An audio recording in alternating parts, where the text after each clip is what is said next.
Hello friends, welcome to our channel Quantum Zone. तो जैसा कि मैंने पिछले लेक्चर्स में बोला था कि एक नई वीडियो आने वाली है जो कि यही है, जिसमें मैं बताऊंगा generally standards for length, mass and time. तो ये थोड़े नॉलेज एक्स्ट्रा वीडियो होने वाली, जनरली आपके कोर्स में नहीं है, ना 11th के, ना 12th में, ना जेई में आएगा।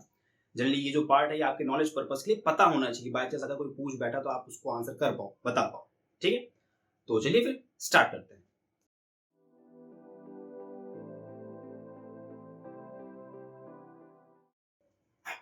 तो देखिए, सबसे पहले स्टैंडर्ड की बात करें। What is standard? Standard word से समझिए, पहले हम लेंथ, मास, टाइम का स्टैंडर्ड पढ़ने जा रहे हैं। सिर्फ इसमें ही नहीं, ऑल ओवर यूनिवर्स से पूरे ग्लोब पे आप कहीं भी स्टैंडर्ड की बात करें तो स्टैंडर्ड अलग अलग एक्सपेक्ट्स में, अलग अलग फील्ड में अलग अलग डेफिनेशन रखेगा। यानी फॉर एग्जांपल अगर मान लीजिए आप सोसाइटी में देखें तो स्टैंडर्ड मीन्स होता है कि हाँ बहुत पैसे वाला आदमी, बहुत किसी के पास पावर हो, कोई अच्छी मतलब अच्छी इस सोसाइटी में जो इमेज होती है ना, नेम एंड फील दैट। तो वहां पे स्टैंडर्ड का मतलब अलग है। अब मान लीजिए आप किसी कंपनी में वर्क कर रहे हैं प्राइवेट, तो स्टैंडर्ड ऑफिशियल का मतलब क्या होगा? एकदम जो हाई पोस्ट पे होगा, सीईओ हो गया हमारे, उसका बॉस हो गया, ऐसे। तो हर अलग अलग फील्ड में स्टैंडर्ड का मतलब अलग अलग है। अब अगर हम जनरली जो हम चैप्टर हमारा चल रहा है that is unit dimension and measurement, अगर उसमें स्टैंडर्ड की बात करें generally for length, mass and time, उसको पर्टिकुलरली पॉइंट आउट करते हुए, तो स्टैंडर्ड का मतलब ये हो गया कि जनरली हम किसी चीज को बेस मान रहे हैं। स्टैंडर्ड मीन्स कि कोई चीज का ओरिजिन हुआ तो वो कहां से हुआ, हम किसको बेस लेके, किसको एज अ रिस्पेक्ट मान के, किसके बेस पे हम इस चीज को डिफाइन कर रहे हैं। बात समझ पा रहे हैं? तो उसी के लिए जनरली हमारी तीन फंडामेंटल क्वांटिटीज कहां थी, जिनके बेसिस पे हम बाकी सारी क्वांटिटीज को क्या बोलते थे? Derived quantity. ठीक है, तो वो तीन बेसिक फंडामेंटल क्वांटिटी कौन कौन सी थी? Length, mass and time. तो जनरली आज वही देखेंगे कि length, mass and time generally उनका स्टैंडर्ड लिया क्या गया है। ठीक है, तो ये करके स्टार्ट करते हैं। देखिए पहला क्या है? The length. लेंथ को कैसे डिफाइन किया गया? The standard metre is defined in terms of wavelength. जो जनरली एक मीटर का स्टैंडर्ड लिया जाता है वो विद रिस्पेक्ट टू वेवलेंथ लिया जाता है। ठीक है, वेवलेंथ पर्टिकुलर अलग, ये भी बात जाहिर सी बात है, जब आप लोग स्पेक्ट्रम पढ़ते हैं पर्टिकुलर किसी लाइट का, तो हर एक पर्टिकुलर मोनोक्रोमेटिक लाइट, हर पर्टिकुलर कलर अपनी अपनी कलर की लाइट अपनी अपनी एक वेवलेंथ रखती है। ये बात क्लियर है? तो वहीं से बोला गया कि standard metre is defined in terms of wavelength of light. Light की वेवलेंथ के रिस्पेक्ट में लेंथ को डिफाइन किया जा रहा है। अब लाइट की wavelength, because light has dual nature, particle as well as wave nature. Wave nature किसने बताया था? हमारे डी ब्रोगली साहब ने। ठीक है, तो वहां से बात रिलेट की जा रही है। Standard metre is defined in terms of wavelength of light and is called atomic standard of length. अब अगर आप एक मैक्रो लेवल पे अगर लेंथ को मेजर कर रहे हैं, हम ऐसे ये मार्कर है, हमने इसकी लेंथ को मेजर कर लिया। आप कहीं डिस्टेंस जा रहे हो, कहीं घूमने जा रहे हो, मनाली जा रहे हो लखनऊ से कहीं से, तो आपने डिस्टेंस बोल दिया हाँ 2000 किलोमीटर है, 2500 किलोमीटर है। तो मैक्रो लेवल पे जब आप डिस्टेंस को मेजर कर रहे हैं तो वहां का जो स्टैंडर्ड है वो जनरली कहीं ना कहीं एटॉमिक लेवल ऑफ स्टैंडर्ड से ही निकला हुआ है। जो हमारी एटॉमिक बेसिस है वहीं से उसका ओरिजिन हुआ है। अब मैक्रो लेवल मेजर कर पा रहे हो, कैसे कर पा रहे हो? जब तक आप एटॉमिक लेवल पे चीजों को मेजर नहीं कर सकते। बात समझ पा रहे हैं? तो जनरली वही बोला गया कि इसी को एटॉमिक स्टैंडर्ड ऑफ लेंथ बोला गया, कि जब आप पर्टिकुलर लाइट की वेवलेंथ को एज अ स्टैंडर्ड मान के एक किसी पर्टिकुलर मीटर को डिफाइन करेंगे, स्टैंडर्ड मीटर यानी 1 मीटर, ठीक है, that will be termed as atomic standard of length. ठीक है, अब देखिए जनरली हमारे पास दो डेफिनेशन आती है। जो हमारे जो जनरली साइंटिस्ट थे, जो हमारे पुराने टाइम पे, जनरली पुराने टाइम पे क्या, जो हमारे पहले के साइंटिस्ट थे, उन्होंने कुछ और डेफिनेशन दी। आज के टाइम पे जब पर्टिकुलर डिफरेंट डिफरेंट रिसर्चेस होती हैं, है ना, different different articles print out होते हैं, तो उसमें जो साइंटिस्ट हमारी मेहनत करते हैं, जो रिसर्चेस करके जो इन्फॉर्मेशन निकालते हैं, तो उसके अकॉर्डिंग या उसके बेसिस पे कुछ अलग डेफिनेशन दी। तो पहले देखते हैं पहले क्या थी, पहले के साइंटिस्ट ने क्या डेफिनेशन निकाली थी कि डिस्टेंस कंटेनिंग 1650763.73 वेवलेंथ। नंबर याद करना इतना बड़ा जरूरी नहीं है, नहीं याद रहेगा चलेगा, बस पता होना चाहिए हाँ स्टैंडर्ड है क्या, बेसिस है क्या। कि distance containing this number of wavelength in vacuum of radiation corresponding to orange red light.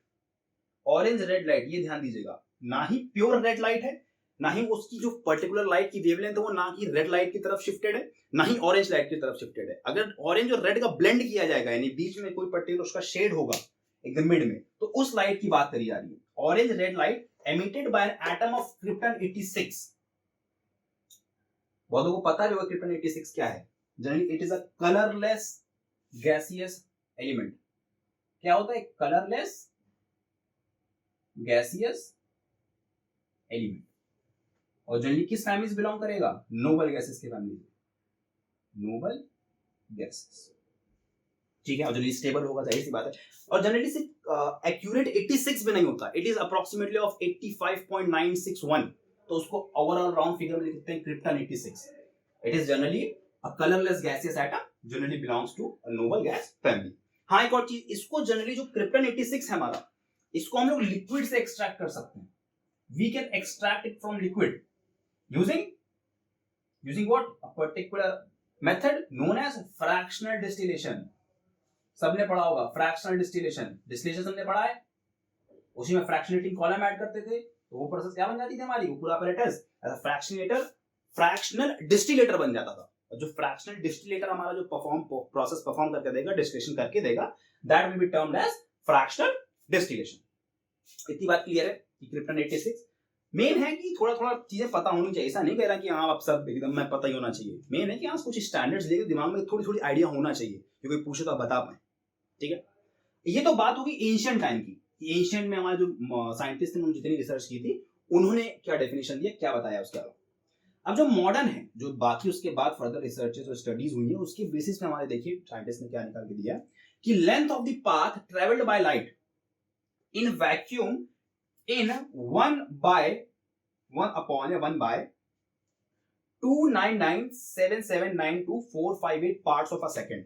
एक सेकंड होता है ना, ऐसे एक सेकंड, वो सेकंड, उस सेकंड का अगर आप इतने पार्ट कर दें, कितने part? 299779245 approximately equal to approx 2 billion times, है ना, या अप्रोक्सीमेटली इसको अगर 2 पॉइंट लगाएंगे तो 2.99 अप्रोक्सीमेटली 3 बिलियन टाइम्स। तो अगर एक आप पार्ट का 3 बिलियन पार्ट कर दे, एक सेकंड का 3 बिलियन पार्ट उसको आपने काट दिया, उतने टाइम फ्रेम में, उतने लिमिटेड टाइम पीरियड में जो लाइट है, the length of the part travelled by light, मान लीजिए जगह दी नहीं, मैं यहां से बता देता हूं, यहीं पे थोड़ा सा, मान लीजिए कोई चेंबर है, ठीक है, ये कोई ऐसा रूम है कहीं, यहाँ पे वैक्यूम क्रिएटेड है। Vacuum means no presence of air, कोई भी अदर गैसेस का कोई मॉलिक्यूल नहीं, सिर्फ वैक्यूम क्रिएटेड है, ठीक है।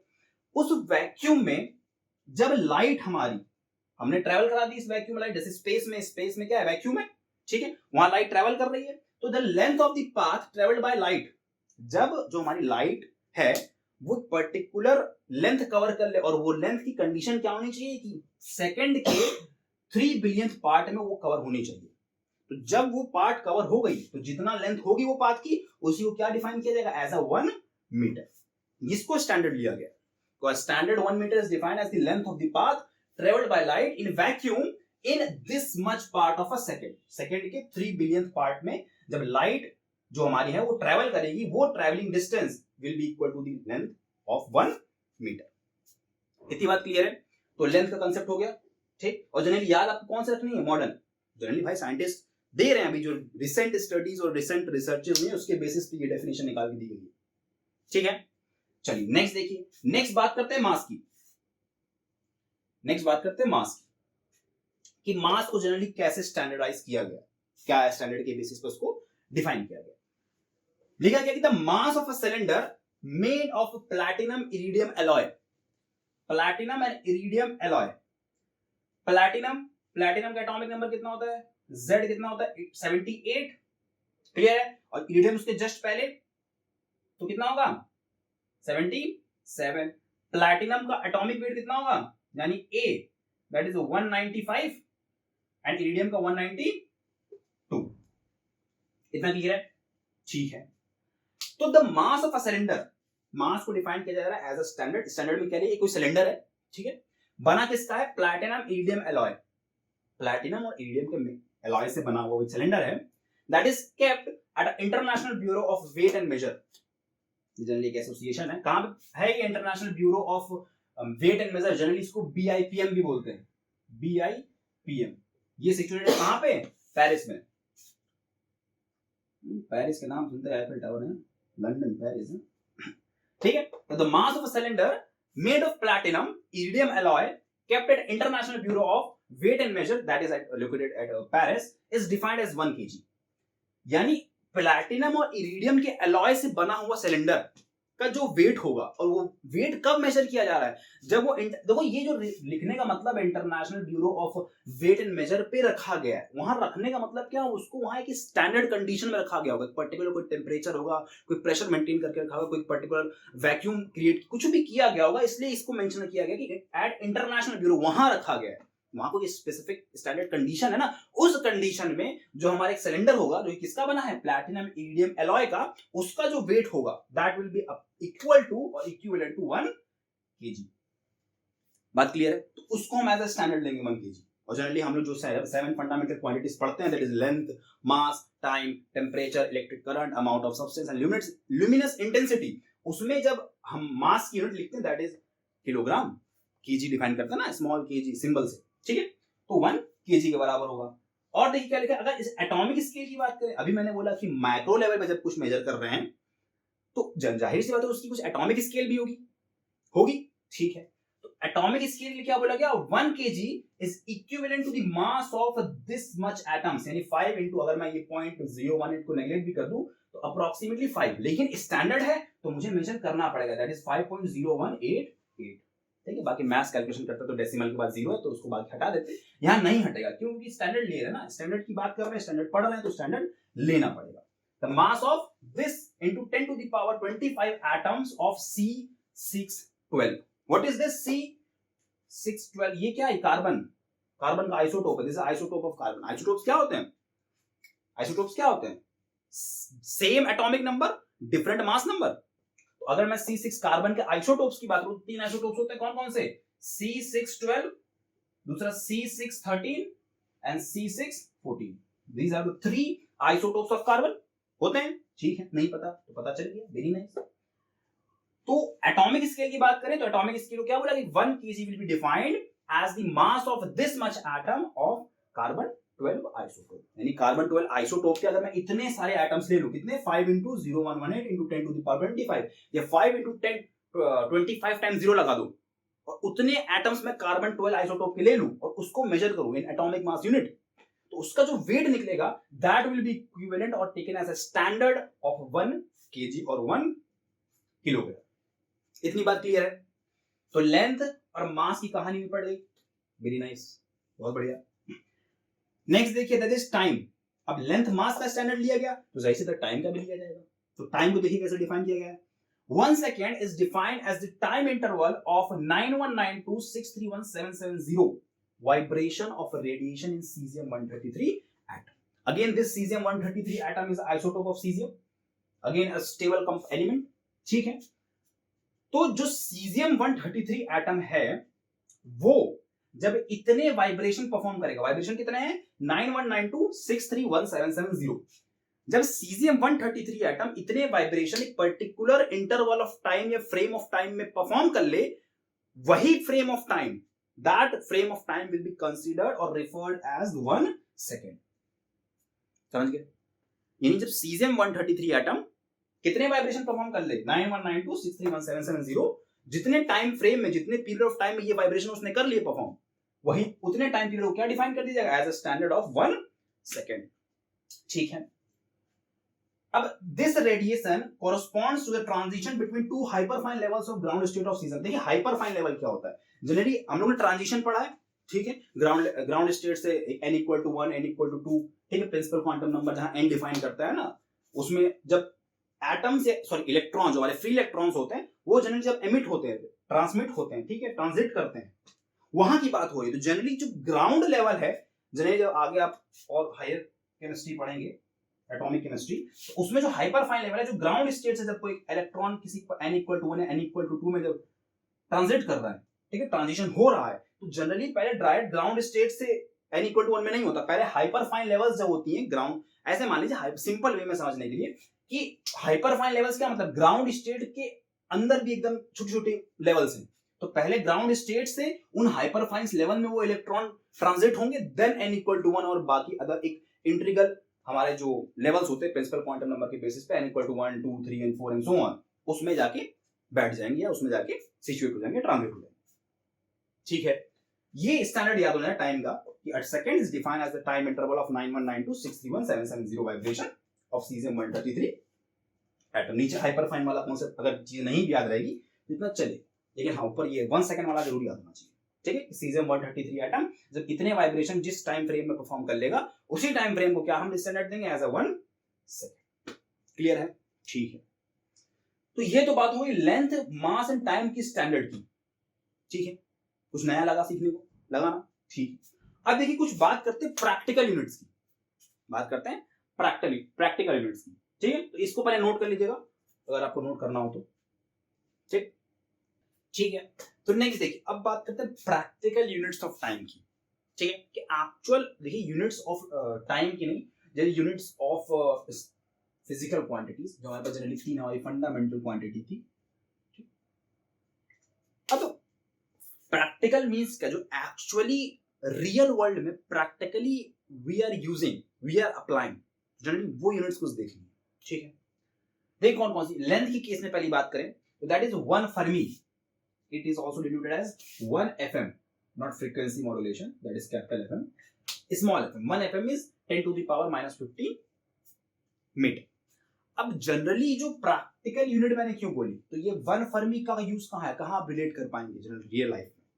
तो जनरली जो न्यूक्लियस से एटॉमिक डिस्टेंस होती है किसकी, न्यूक्लियस से इलेक्ट्रॉन की बीच की डिस्टेंस होती है, that is approximately equal to 1 fermi. ठीक है, 1 fermi, that is 10 to the power minus 15 metre. Next बात करें 1 X-ray unit denoted by 1 XU, XU means X-ray unit, 1 X-ray unit that is equals to 10 to the power minus 13 metre. ठीक है, 1 angstrom की बात करें that is 1 A, ऊपर naught लगाते A over naught, ठीक, A naught, A 1 angstrom that is 10 to the power minus 10 metre. ठीक है, ये याद रखना बहुत काम देगा। जो जनरली वेवलेंथ्स होती है वो इन यूनिट्स ऑफ एंगस्ट्रॉम, जितनी भी एक्चुअल हमारी रियल लाइफ में मोनोक्रोमेटिक लाइट यूज होती है, व्हाइट को जब आप लोग किसी प्रिज्म से पास करेंगे, जो हमारा स्पेक्ट्रम फॉर्म होगा, स्पेक्ट्रम जो फॉर्म होगा उसमें जो डिफरेंट डिस्टिंग्विश्ड मोनोक्रोमेटिक लाइट्स होंगी, उनकी जब वेवलेंथ मेजर करेंगे they are generally measured in terms of angstrom. ठीक है, ज्यादा कैलकुलेशन पर्पस इजी रहता है। ठीक है, और इसी 10 to the power minus 10 metre को जब हम सेंटीमीटर में कन्वर्ट करेंगे तो 1 मीटर इक्वल टू 100 सेंटीमीटर, तो क्या आएगा 10 to the power minus 8 centimetre. और सिमिलरली 1 सेंटीमीटर इक्वल टू कितना mm, 10 mm, तो 10 to the power minus 8 centimetre को क्या लिख सकते हैं हम, 10 to the power minus 7 mm, just एक 10 to the power plus 1 add हो जाएगा, और इसी को 0.1 माइक्रोमीटर भी नहीं, कन्वर्जन है जनरली। ठीक है, इतना तो पता होगा 1 मीटर कितना सेंटीमीटर होता है। 1 माइक्रोन की बात करें, माइक्रोन मींस माइक्रोमीटर, 1 माइक्रोमीटर पता है कि that is 10 to the power minus 6 metre. ठीक है, ये यूनिट्स हो गई। नेक्स्ट बात करें the 1 astronomical unit denoted by 1 AU, 1 AU। अब जनरली जब हम लोग स्पेस में जाते हैं, जब एस्ट्रोनॉमिकल बॉडीज की बात करते हैं, distance between sun and earth and moon and मतलब गैलेक्सीज के बीच की डिस्टेंस बात कर ली, मिल्की वे, केपलर है ना, तमाम एंड्रोमेडा गैलेक्सी होगी, तमाम जब स्पेस में बात करेंगे तो वहां कुछ यूनिट्स की डिफाइन जरूरत होती है। अब ऐसा नहीं मीटर करेंगे तो तमाम मीटर, जैसे 10 to the मान लीजिए वेट की बात कर लें, अभी वेट का भी मास कंसीडर दे रहे हैं, सन का मास कितना है 2 into 10 to the power 30 kg। अब 30 kg मींस क्या, 0 0 0 करके 30 टाइम्स 0 लगाना पड़ेगा, तो थोड़ा कन्वीनियंट नहीं रहता, अनकन्वीनियंट रहता है।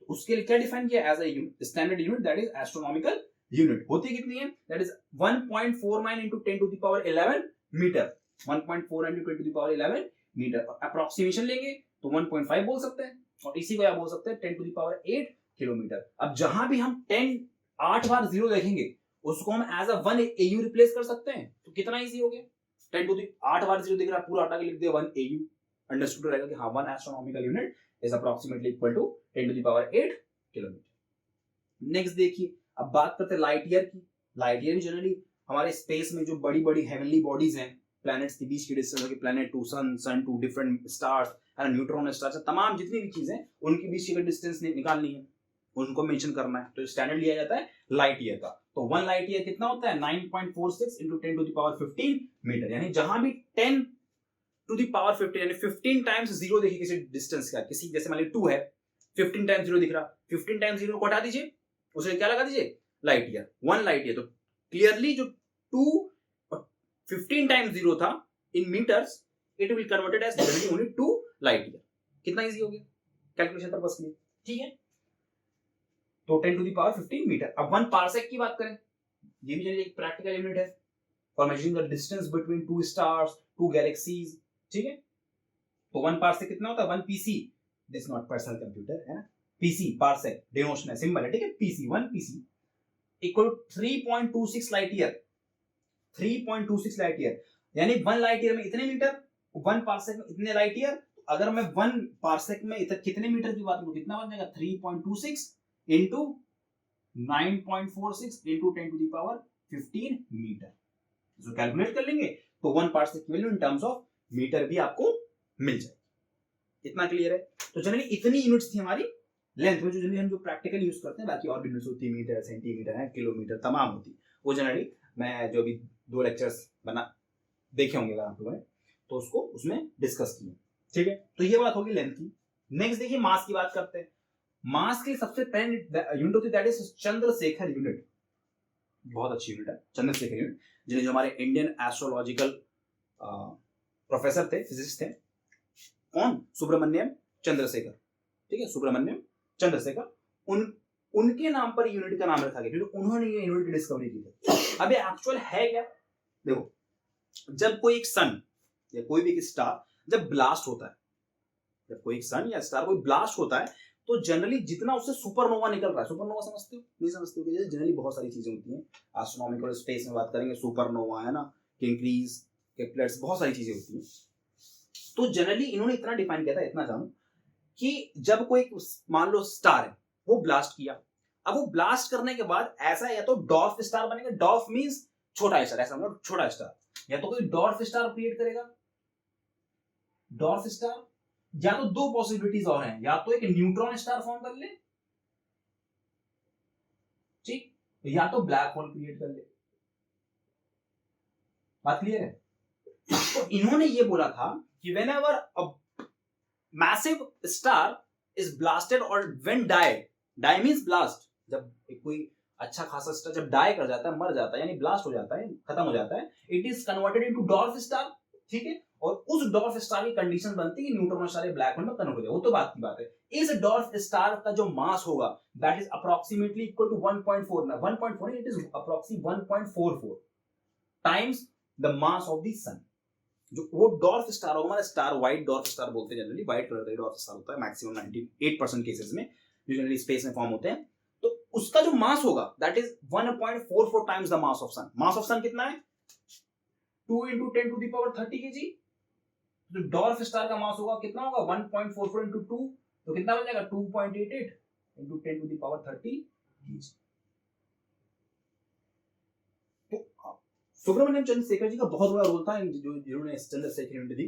जनरली इतने बड़े बड़े हैवी जो हमारे मासेस और ब्लैक होल्स बन रहे हैं, न्यूट्रॉन स्टार, उनके मासेस को कैलकुलेट करने में जनरली सीएसयू का यूज होता है। सीएसयू मींस चंद्रशेखर यूनिट, डिनोशन क्या है, सीएसयू, ठीक है।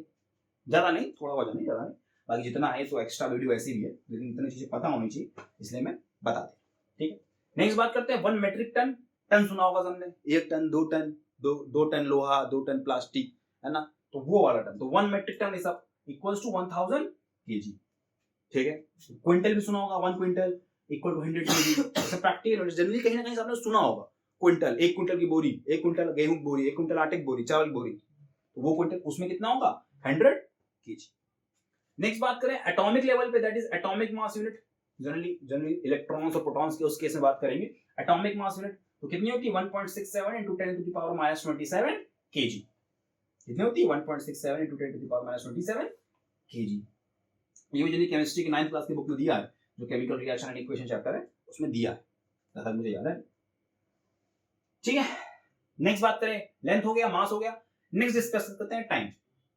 टाइम की देखिए, सबसे पहला था ईयर। ईयर सबने सुना है, what is year? Generally the year is the time taken by the earth to complete one revolution in its orbit around the sun. Sun के अराउंड जब हमारी अर्थ एक रेवोल्यूशन कंप्लीट करती है, that duration of time period is termed as और considered as 1 year. तो time taken by earth to complete one revolution around the sun is 1 year, ठीक है। नेक्स्ट बात करते हैं लूनर मंथ की। What is lunar month? Lunar month देखो क्या होता है, it is the time taken by the moon to complete one revolution around the earth in its orbit. भाई देखो, अर्थ है हमारी, ये सन है यहाँ पे, ठीक, जो हमारी अर्थ है वो सन के अराउंड रेवोल्यूट कर रही है, नॉट रिवॉल्व, रेवोल्यूट कर रही है, ठीक है, रिवॉल्व नहीं, रिवॉल्व बोलेंगे, रेवोल्यूट तो अपने ओन एक्सिस पे हो गया, रिवॉल्व कर रही है, रेवोल्यूट अलग वर्ड हो गया, रिवॉल्व, ठीक, रिवॉल्यूशन कर रही है यानी रिवॉल्व कर रही है। अब जो अर्थ है उसके अराउंड भी तो कुछ रिवॉल्व कर रहा है, दैट इज मून, मून जो हमारा वो अर्थ की रोटेशन करता है ना। तो lunar month is defined as a time taken by the moon to complete one single revolution around the earth in its orbit, और होता कितना है, one lunar month is equal to 27.3 days, यानी जनरली 27.3 डेज का एक lunar month होता है। बात क्लियर, ठीक है। नेक्स्ट देखो, one solar year, one solar year. अब बात करें what is one solar year, क्या होता है वन सोलर ईयर, बताओ what is one solar year. ऐसे सुनो या ऐसे समझो कि सन है, मान लो मैं डायग्राम समझाता हूं, जगह भी कमी है, यही बना देते हैं, ये मान लो सन है, ठीक, ये इसकी ऑर्बिट होगी जहां पे अर्थ मूव कर रहा होगा, बात क्लियर है, ले भैया अर्थ सन से बड़ा हो गया, कुछ ऐसे बड़ा, ठीक। अब वन सोलर ईयर ये होता है कि when the sun moves a revolution, अब सन अपने अराउंड रोटेट कर रहा है और जो अर्थ है उसके अराउंड रिवॉल्व कर रहा है। अब इसका रेवोल्यूशन हम किसके रिस्पेक्ट में देख रहे हैं, हम जो अर्थ का रेवोल्यूशन है हम वो किसके रिस्पेक्ट में देख रहे हैं, सन के ना। तो when the rotation of the earth around the sun in its orbit is taken with respect to the sun, जब सन के रिस्पेक्ट में हम अर्थ की रेवोल्यूशन देखेंगे तो that will be termed as solar year. और वहीं पे जब साइड रियल डे या साइड रियल ईयर की बात करेंगे तो the rotation of the earth around the sun with respect to another star और अनदर सन, एक ही सन थोड़ी, अपने मिल्की वे गैलेक्सी में एक सन है, and there are billions and trillions of galaxies and billions and trillions of suns, बात समझ रहे हो।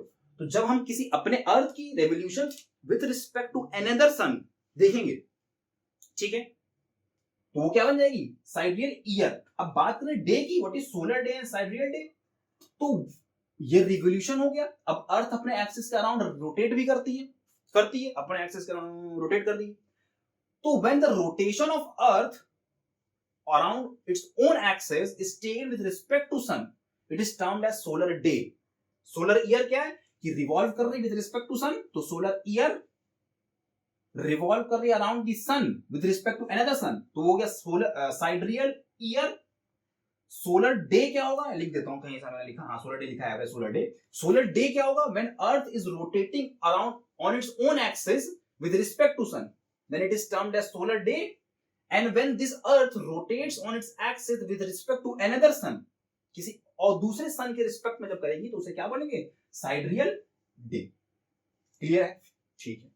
तो वन सोलर ईयर किसके बराबर होता है, one solar year equal to 365.25 average solar day. एक साल में कितने दिन होता है, 365 दिन, और जनरली लीप ईयर में 4-4 साल बाद कितने था, 366। तो वो जनरली जो 366 डेज का गैप है, वो जो एक दिन का गैप है, वो जनरली इसी साइडरियल डे और इसी सोलर डे की वजह से क्रिएट होता है, ठीक है। और जनरली एक और चीज है, जो साइडरियल डे होता है ये अप्रोक्सीमेटली मान के चलिए 3.981 यानी 4 मिनट्स छोटा होता है as compare to solar day. यानी मान लीजिए अगर एक solar day, one solar day is approximately 24 hours, होता नहीं वैसे, 23 आवर्स 59 मिनट एंड 8 सेकंड का होता है हमारा एक दिन, है ना। वो जनरली एक्सिस ऑफ रोटेशन और एंगल पर डिपेंड करता है। जब ग्रेविटेशन चैप्टर हम पढ़ेंगे तब उसमें डीप में देखेंगे, ओमेगा का इफेक्ट आ जाता है। तो one solar day equal 24 hours approximately मान लिया। तो इस 24 आवर और वन साइडरियल डे, वन एसआईडी लिखते हैं, SI.D, इस साइडरियल डे में अप्रोक्सीमेटली 23 आवर्स 59 मिनट्स, 24 आवर इसमें है, इससे 4 मिनट छोटा है, तो 23 आवर्स 59 मिनट्स, 59 मिनट्स क्यों, 4 मिनट छोटा है तो कितना बन जाएगा, 56 मिनट। तो वन साइडरियल डे में कितने हो जाएंगे, 23 आवर्स 56 मिनट एंड 0 सेकंड। बात समझ रहे हो, यानी एक साइडरियल डे हमारे एक सोलर डे से 4 मिनट के लेस गैप में क्रिएट होता है, लेस गैप में चलता है, होता है, ऐसा समझ लो कि 4 मिनट छोटा होता है। ठीक है, उसका एवरेज ड्यूरेशन। बात क्लियर है? अब एक चीज और, एक लास्ट प्रैक्टिकल यूनिट बची, that is one shake. What is shake? वो शेक वाला, वो शेक नहीं, वन शेक। अब ये जो शेक की यूनिट है ये भी एक एब्सोल्यूट और प्रैक्टिकल यूनिट है जो जनरली हम लोग न्यूक्लियर फिजिक्स में यूज करते हैं। जब हम लोग न्यूट्रॉन रिएक्शन की बात करते हैं, न्यूट्रॉन प्रोटॉन की रिएक्शन की बात करते हैं, अल्फा डी के बीटा बीटा एमिशन होता है, तो उसमें शेक का यूज करते हैं। जनरली न्यूक्लियर फिजिक्स में हम ये प्रैक्टिकल यूनिट का यूज करते हैं, दैट इज वन शेक। तो one shake is equals to 10 nanosecond, and 10 nanosecond, nano में 10 टू द पावर 9, वन, अगर 1 सेकंड बोलूं, 1 नैनोसेकंड इज अप्रॉक्सी क्या, equal 10 to the power 9 second. ठीक, तो नहीं -9, तो 10 नैनोसेकंड है, इसको 10 से मल्टीप्लाई करिए तो 10 to the power 1, 10 to the power -9 into 10 to the power 1 कितना है, 10 टू द पावर -8 सेकंड। तो 1 या तो 1 शेक इक्वल टू 10 नैनोसेकंड लिखिए, ये याद हो पाए ये याद कर लीजिए, नहीं तो 10 टू द पावर -8 सेकंड। इतना क्लियर है? वन शेक, बहुत लोगों ने ये शेक नहीं सुना होगा, ठीक है, वन शेक। तो जनरली टाइम की सारी प्रैक्टिकल यूनिट्स डिस्कस हो गई, मास की हो गई एंड लेंथ की हो गई। तो जनरली जितनी प्रैक्टिकल यूनिट्स हम लोग एक्चुअल हमारे मैक्रो वर्ल्ड में यूज करते हैं वो यही थी, और भी होती हैं। अगर कुछ छूटा होगा तो आप जनरली कमेंट में बता दीजिएगा, जनरली जितना मुझे इंपॉर्टेंट लगा उतना मैंने सोचा आप लोग को बता दूं। ठीक, तो बाकी ये लेक्चर मैंने बोला था बार बार, अपनी पिछले मैं यूनिट डायमेंशन में से 2 लेक्चर मैं शायद डाल चुका हूँ, आप लोगों ने देखा हो तो बहुत अच्छी बात है। उनमें मैंने बार बार इस वीडियो का जिक्र किया था कि हाँ मैं स्टैंडर्ड यूनिट्स और प्रैक्टिकल यूनिट्स का डिस्कशन करूंगा, तो आज कर दिया। ठीक है, तो फिर ठीक है, बाकी आप लोग इसको नोट्स बना लीजिएगा, लिख लीजिएगा। ठीक है, बाकी फिर मिलते हैं नेक्स्ट लेक्चर में। ठीक है, till then keep learning and keep growing. Thank you so much.